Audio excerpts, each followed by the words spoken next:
E aí, pessoal, tudo bem? Bruno Soares chegando para mais uma edição aqui do nosso podcast, né? Aqui estamos conversando com pessoas aqui da cidade de Curitiba, região, pessoas que têm um conteúdo relevante. E hoje o nosso bate-papo é com um músico, né, amigo meu, vocalista aqui de uma banda de metal, que eu já, inclusive, já assisti o show, já fiz o material. E ele vai se apresentar já para a gente começar esse bate-papo. Fala, Brunão, tudo bem? Matheus Ribeiro, vocalista da banda Sirius Fall, vocalista e compositor, né? E também produtor de eventos aí na cidade de Curitiba. Então, Matheus, fala pra gente aí quanto tempo você já tá aí nessa parte da música e tal, e como é que começou um pouco da sua história com a música, né? Pra gente poder entender um pouquinho também. Show de bola! Cara, a minha história com a música começa desde a infância, né?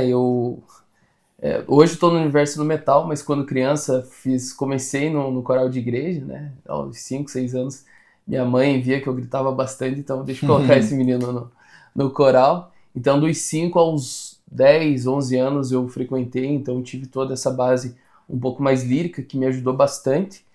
E aí eu pausei a carreira, entre aspas, com a mudança para o interior, que meus pais se mudaram para o interior do estado, numa cidade chamada Siqueira Campos, e passei a adolescência lá. E durante a adolescência eu larguei um pouco o universo da música, fui jogador, né? Fiz outras atividades. E na adolescência mesmo, buscando um pouco de rebeldia, eu encontrei o tal do rock and roll e aí voltou aquela paixão, aquele fogo, né, que a gente fala. E aí comecei a estudar novamente música, aprendi violão. Eu sou autodidata, né, então aprendi com os amigos ali a tocar violão e desde que eu aprendi eu já tinha o intuito de compor as próprias músicas, né, além de tirar aí as músicas que eu gostava na época, eu gostava muito de compor. Então logo que eu aprendi eu já começava a cantarolar algumas melodias que vinha na cabeça e já sempre fui anotando. Então, disso aí eu tinha de 15 para 16 anos, já tem aí 10 anos, estou com 27 hoje, 10 anos aí na estrada da música. E aí, desde então, eu vim me especializando, né, e vim ganhando corpo, né, na própria cidade, como é uma cidade pequena de interior, né, Bruno? Aham. Então, assim, não tinha muitos eventos de rock and roll, né, era mais o sertanejão mesmo. Então, eu e meus amigos vivíamos procurando rolê aí e tudo mais. Como não tinha, houve a necessidade de criar um próprio evento. Então, logo aos 16 anos, eu montei o primeiro projeto de evento, né? E, e demorou 1 ano e meio, quase 2, para sair do papel. Mas aí a gente fez esse rolê lá na cidade. Com muito orgulho eu falo assim que foi o primeiro filho assim meu, Aham. né, Aham. em relação a Legal. isso, porque nós conseguimos fazer algo assim bem grande. Eu e o Marlon, que foi o meu sócio nesse evento, né, na época, Aham. nós fechamos com uma casa na cidade, que era uma casa nova na época. É uma casa de show que foi bem frequentada. Tocou Bruno Marrone lá, tocou Legal. Raimundos, vários artistas. E Já a tinha um gente nome, conseguiu, né? exatamente. E aí tinha toda a estrutura, né? Então, pra gente, além de ser o primeiro evento já numa estrutura de casa desse tamanho, foi bem impactante. Então, a gente conseguiu fazer um trabalho de marketing, mesmo que a maioria no boca a boca e aprendendo com os Sim. erros, né? Teste AB e tal. E aí a gente conseguiu colocar 600 pessoas na casa, Poxa, bastante gente, tá? juntando 20, por volta de 15 a 16 cidades ali, municípios da região, Aham. assim, sabe?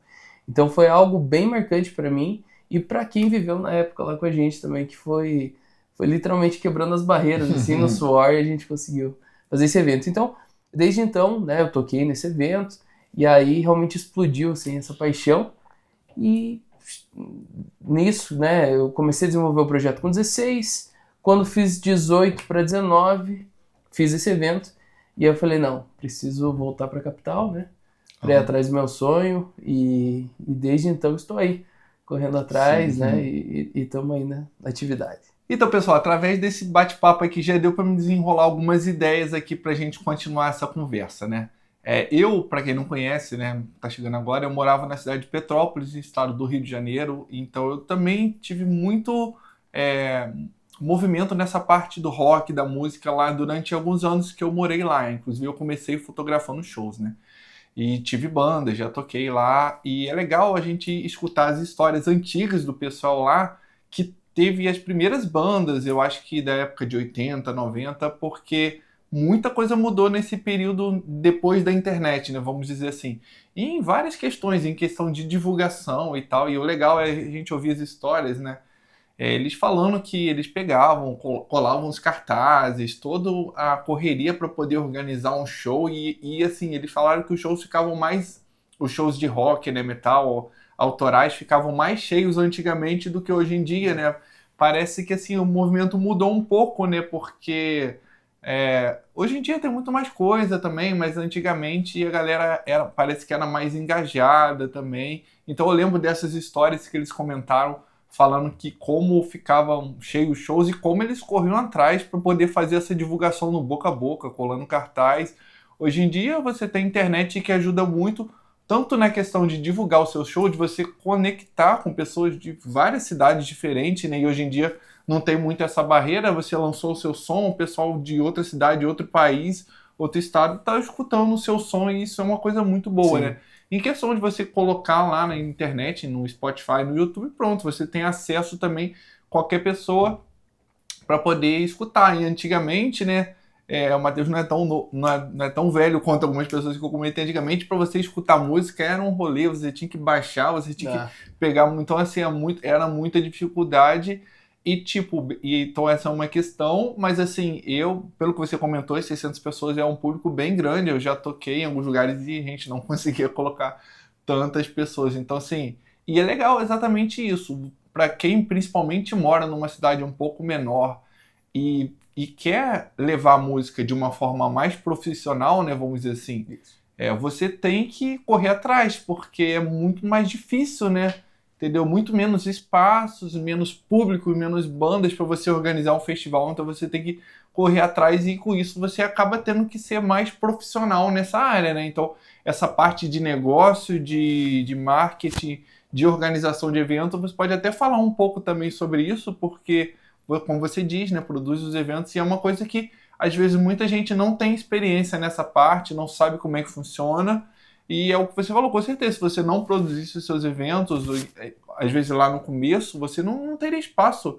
Porque Exatamente. o autoral, o rock autoral, às vezes um rock mais pesado, não é...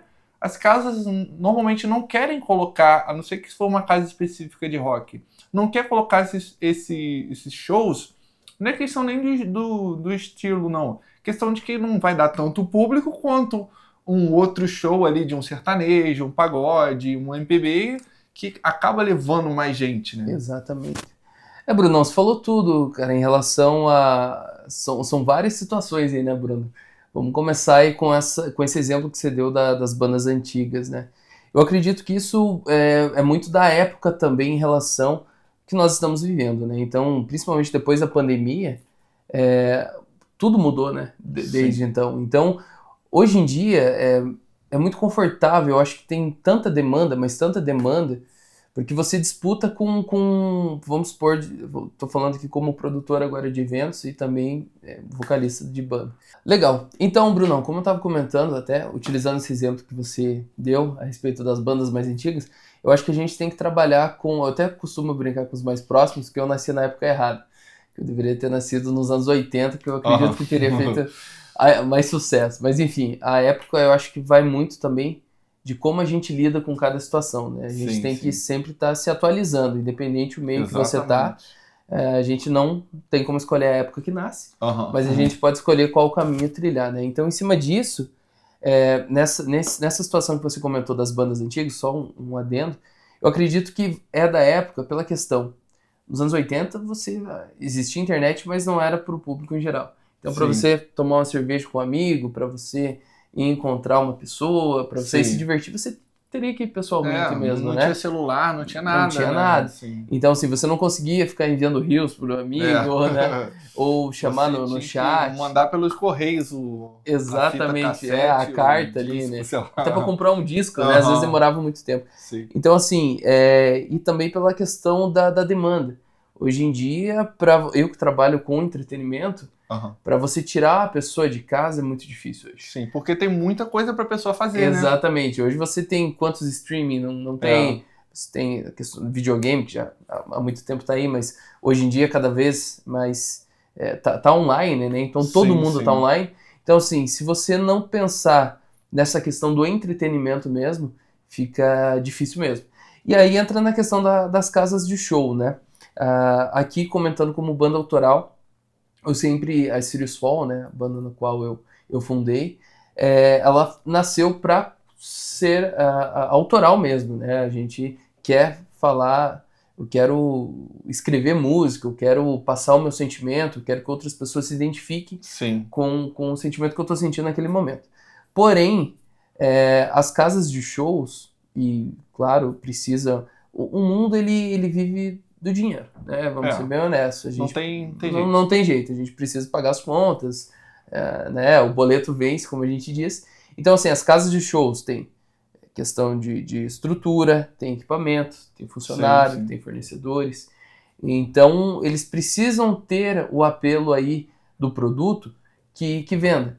Então, isso não é de agora, já vem, né, há muito tempo. E criou-se, eu acredito, um ciclo vicioso porque o pessoal tem medo de colocar algo diferente, algo novo. E aí eu não coloco só culpa nos produtores, nem das casas, mas também nas bandas. Né? Ficou aquilo de as bandas, não, eu toco, pronto, quem quiser me chama. E acaba não se renovando, acaba não se preocupando com essa questão mais comercial. E isso aí realmente tem culpa dos dois lados. Então, assim, enquanto músico, enquanto produtor, eu sempre penso nessa questão que vai além da música, né? Eu quero trazer o entretenimento mesmo para a pessoa que está assistindo, porque é isso que vai fazer ela sair da Netflix para ir assistir o meu show ou o evento que eu estou organizando. E em questão de música geral, né, uma coisa que é interessante, assim, cada músico, assim, ele faz a música que ele quiser. Ele pode querer fazer a música estritamente comercial para ganhar dinheiro, ou seja, tocando covers. Então, assim, não tem nada contra. Cada um faz o que quiser. Então, assim, eu conheço várias bandas, né, que tocam covers e tocam aquelas mesmas músicas que já chega até a ficar repetitivo. Exatamente. Mas comercialmente elas conseguem fechar os shows. Então, assim, o autoral é um pouco mais difícil, mas a pessoa que vai fazer autoral vai fazer porque ela realmente quer, porque ela acredita nessa questão. Então, quando eu tocava, né, com os meus amigos e tal, a nossa banda, a gente não era uma banda assim focado comercialmente. Né? A gente não dava lucro, inclusive a gente só dava despesa, porque a gente ensaiava estúdio toda semana, então assim, era o gasto de estúdio. E os shows era mais pra gente distrair, mas a gente já estava focado que aquilo era estritamente pro hobby, né? A gente não tinha projeção de ser profissional, cada um tinha o seu emprego na sua área e fazia aquilo ali pro hobby, quando conseguia os shows, mas a partir do momento que você vai focar em algo profissional com uma banda autoral, você tem que realmente ter um pensamento profissional em todos os sentidos, né? Porque, como a gente falou, né? Só assim. E assim, muitas bandas conseguem. Exatamente. E para vocês conseguirem, são uma união de vários fatores. Os músicos têm que ser muito bons, eles têm que ser profissionais e têm que encaixar essas estratégias de marketing, tal, contatos, né? Hoje em dia, eu costumo brincar que o músico, ele... Não só o músico, né? Não vamos ficar restrito apenas à música, mas aqui no meu caso, eu brinco que o músico ele tem que ser um polvo, né? Então, ao mesmo tempo que ele tem que concentrar na técnica, tem que entreter o público, aí ele tem que saber técnicas de marketing para poder vender o show, tem que ser design também para poder criar as artes. Então, assim, é um pouco de tudo, né? E o bom é que isso faz com que acaba separando os homens dos meninos, vamos por dizer, né? Ainda mais agora com a nova realidade mundial, que é a IA, né? Então, assim, eu acho que cada vez mais vai dividir mesmo. Quem tá por hobby, quem tá profissionalmente, quem quer ganhar dinheiro e quem respeita isso, né? De fato. Né?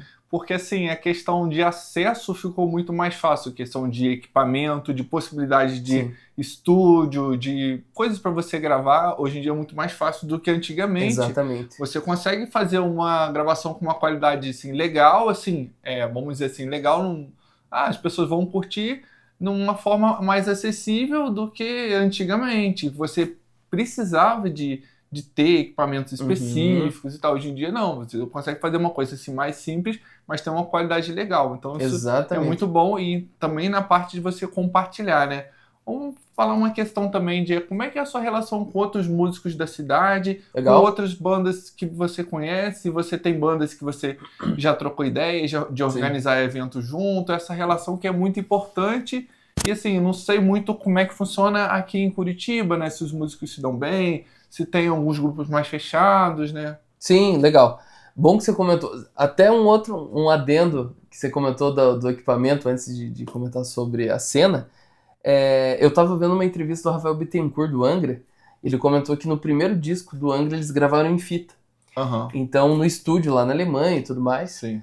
Cada dia que eles gravavam, chegava no final, opa, escutou, tá tranquilo.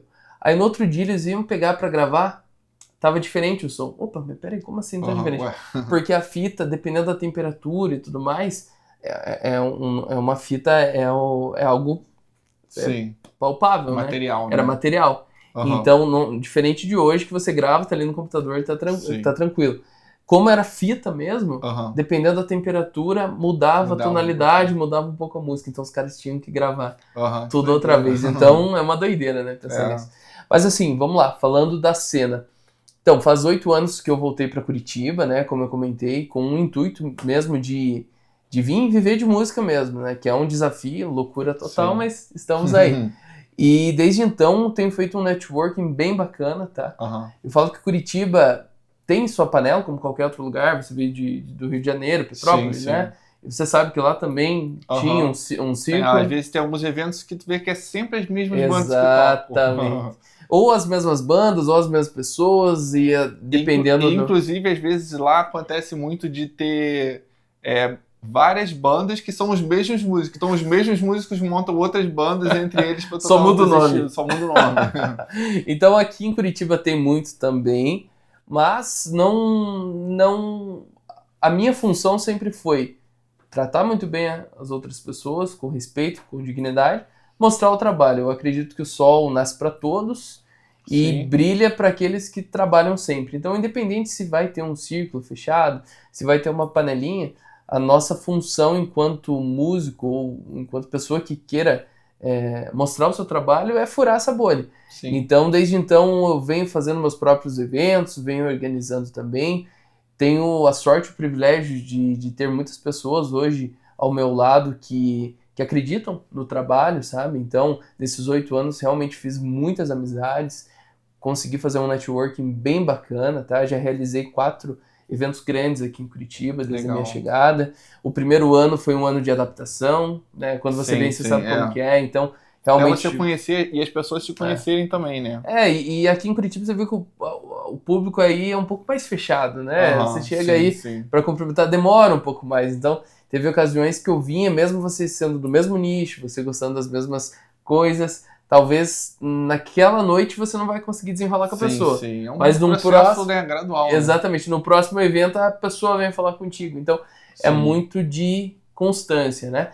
Então, o primeiro ano realmente foi um ano de adaptação e desde então, realmente a gente vem galgando, né? E eu consegui encontrar várias pessoas muito bacanas ao meu lado e que aí a gente tá encarando mesmo, tá fazendo, já nisso, cara, já conversei com muitas bandas, já em eventos que eu organizei e não toquei, tive contato com várias bandas.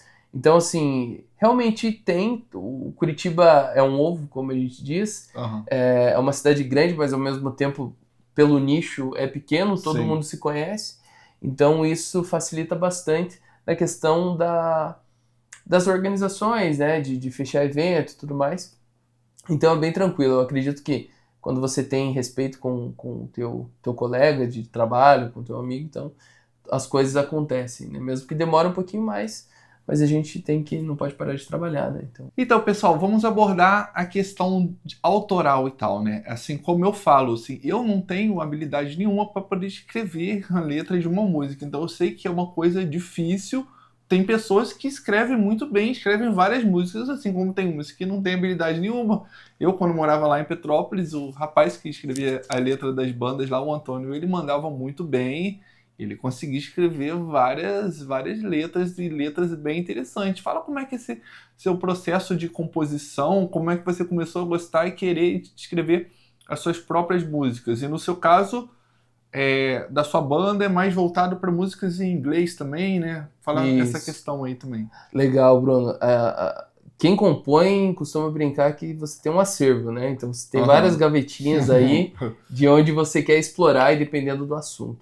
Então eu acho que a composição ela tem que ser, eu sempre sou do time que tem que ser o mais natural possível, sabe? Sim. Então, por exemplo, a composição ela está muito ligada àquilo que o compositor está sentindo no momento. Então se você tem dias que você está mais triste, outros dias está mais pensativo, reflexivo, né? Então acho que vai muito nessa linha. E tem dias que você está mais eufórico, né? Então as letras variam muito desse sentimento. Então comigo sempre funcionou da seguinte forma. Toda ideia que eu tenho, seja ela melódica, que vem cantarolando, eu gravo, pego o celular e gravo.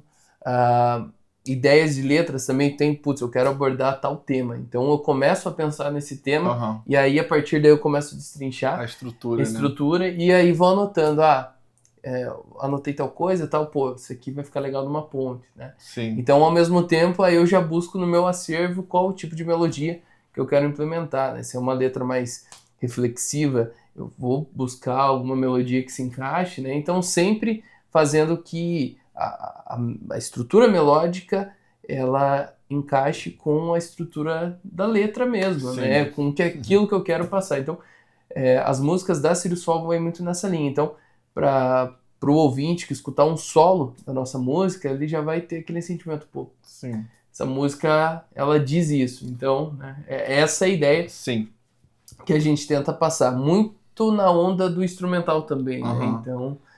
isso que eu ia abordar também. Por exemplo, quando você escreve as letras, você já pensa nos instrumentos e algumas partes das músicas, você mesmo já tem essa ideia, né? Também, isso. O primeiro álbum que nós lançamos agora foi o álbum Orange, né?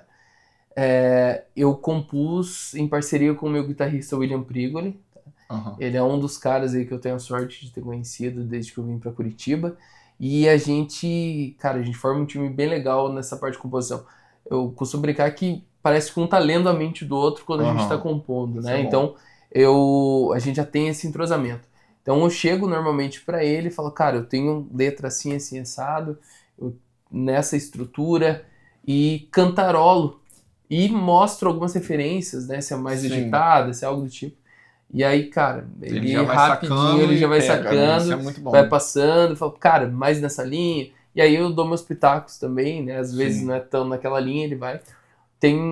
Dando um exemplo assim, tem a segunda música, a terceira faixa do nosso álbum, que é a segunda música, né? Chamada Restless Mind. Ela foi nesse aspecto, assim. Em 30 minutos a gente tinha composto a música, né? Eu já tinha letra, tinha estrutura, tinha o que eu queria passar. Aí falei, cara, eu quero uma música enérgica, né? Que acabou de tocar a faixa e já começa, que a galera bangueia no show, né? Bata a cabeça.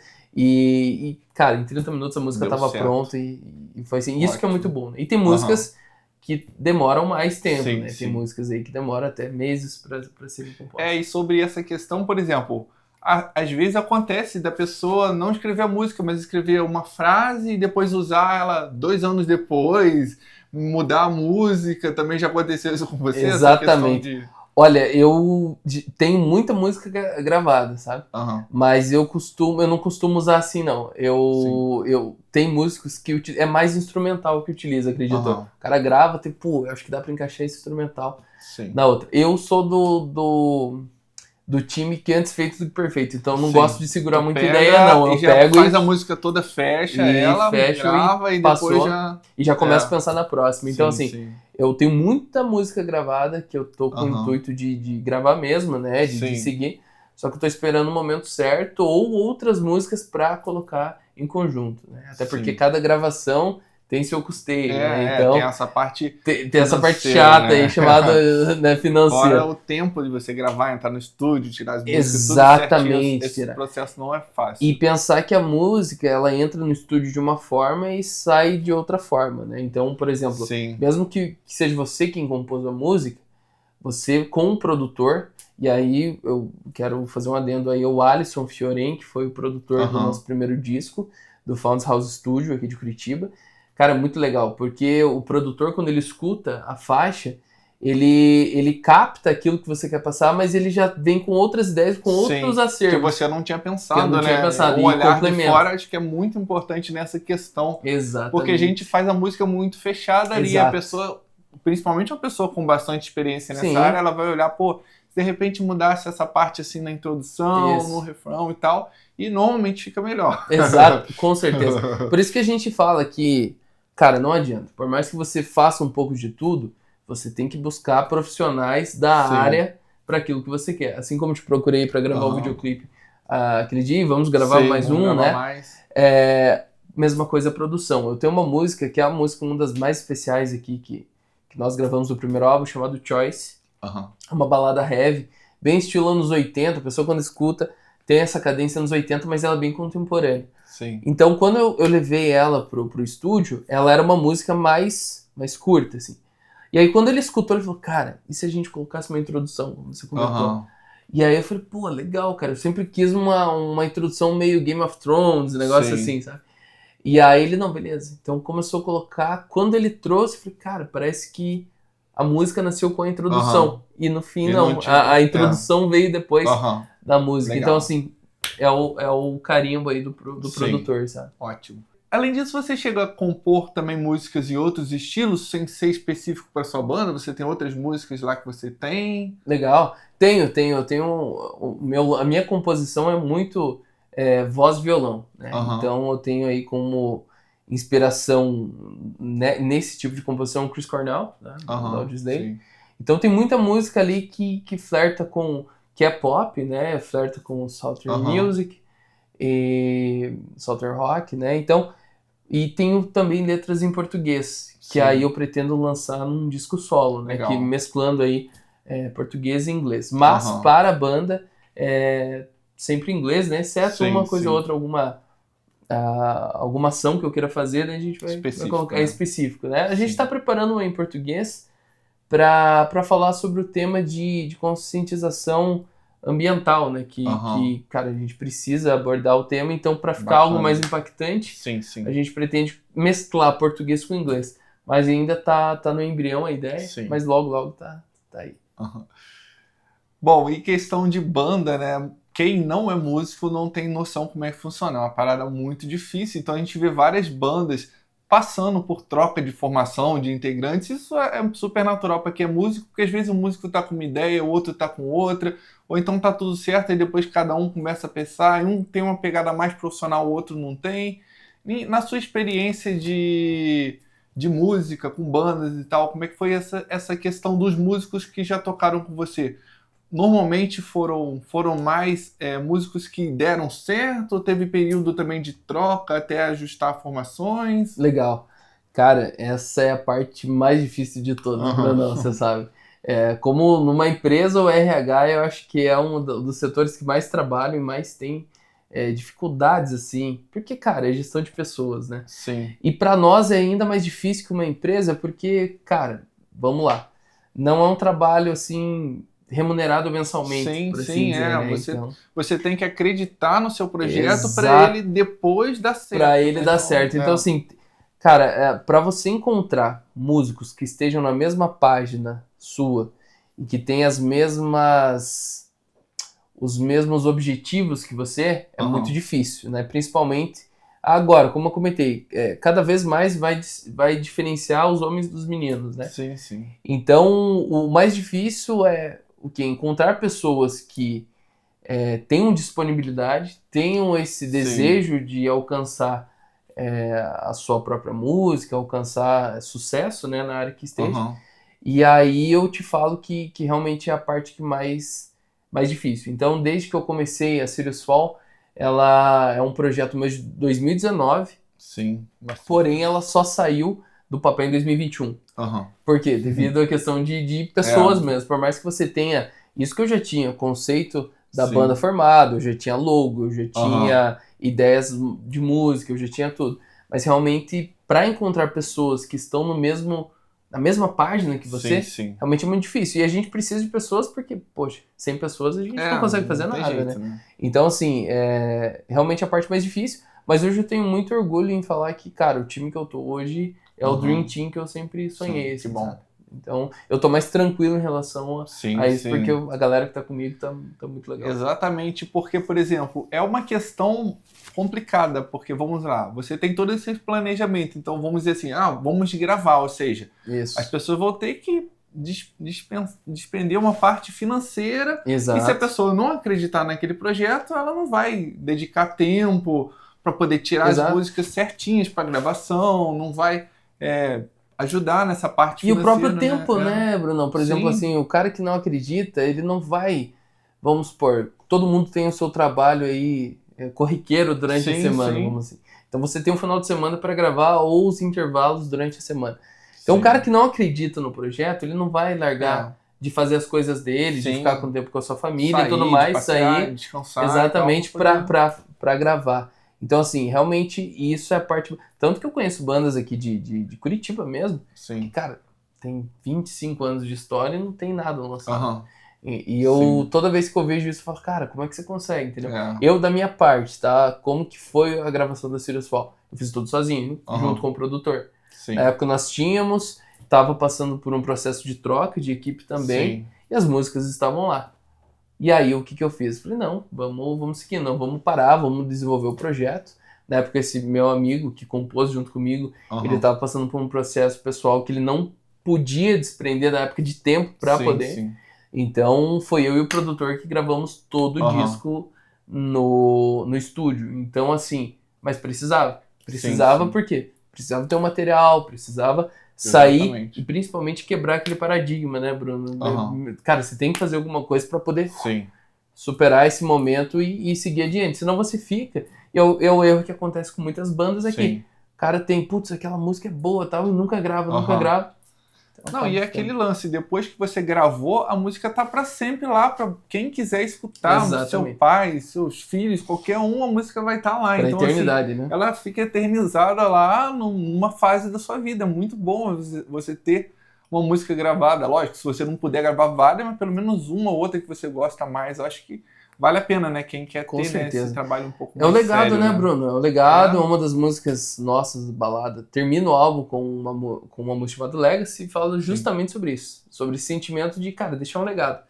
Né? Eu posso te garantir que eu sou muito mais tranquilo, sou uma pessoa muito mais realizada depois do lançamento. Era algo que eu precisava ter esse lançamento, passar essa página e mostrar para as pessoas um pouco daquilo que eu estava sentindo na época, né? Para as pessoas me conhecerem um pouco mais e conhecerem um pouco do meu trabalho. Então, assim, o conselho que eu dou para quem é músico, seja autoral ou não, cara, grave, lance, não fique naquela fuse, naquela pira de não tá perfeito ainda, porque nunca vai estar perfeito, né? Sempre.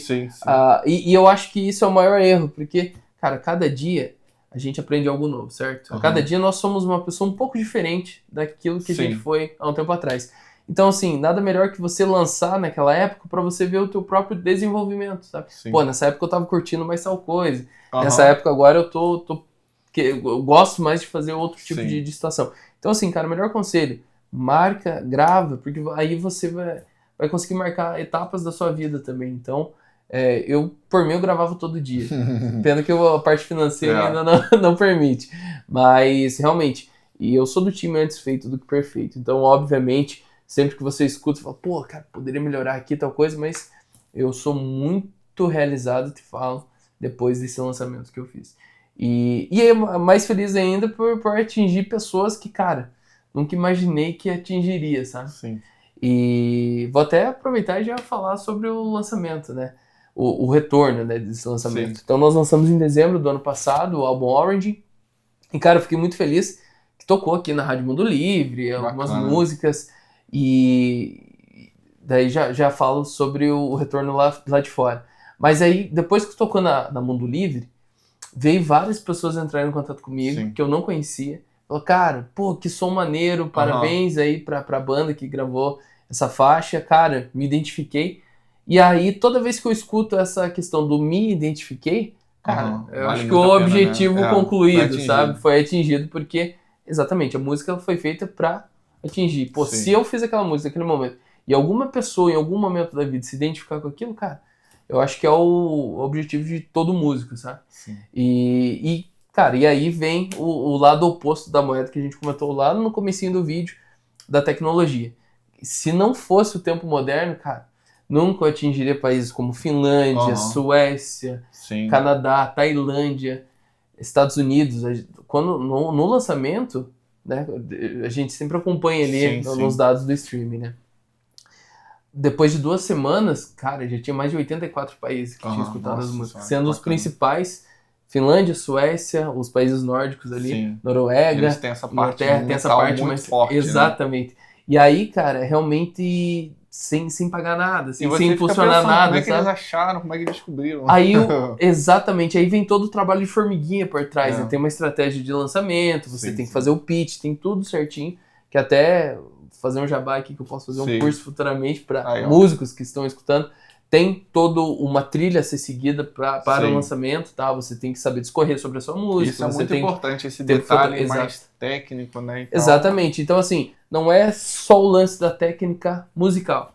É sim como você vai colocar a sua música na prateleira para outras pessoas escutarem. Então, você tem que pensar que você está entrando numa livraria, numa loja de músicas.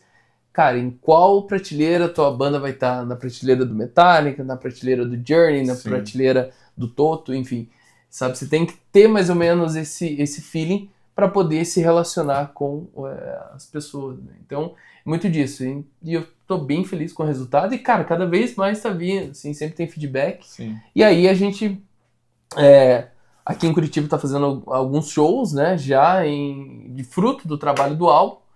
E até mês que vem, agora 16 de agosto, a gente vai fazer uma festa de celebração também desse álbum, onde a gente vai gravar em conjunto aí o videoclipe da música We Are, tá? Que está presente no álbum Origin, né? Então vai ser bem bacana.